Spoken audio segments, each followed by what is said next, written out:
cầm thật lên miệng đau rồi bay chuối lên miệng đau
chưa đâu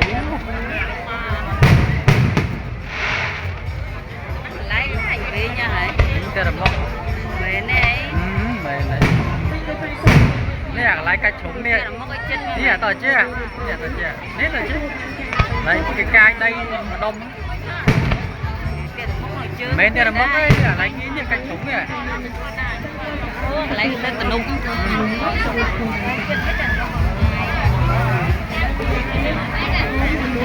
rồi nó tiến rồi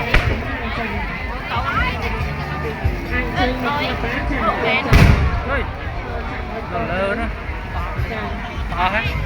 សូមគោរពអនុញ្ញាតទូទៅដល់ប្រជាជនផងដែរចាចែកសមត្ថភាពរបស់ហើយនៅទៅពល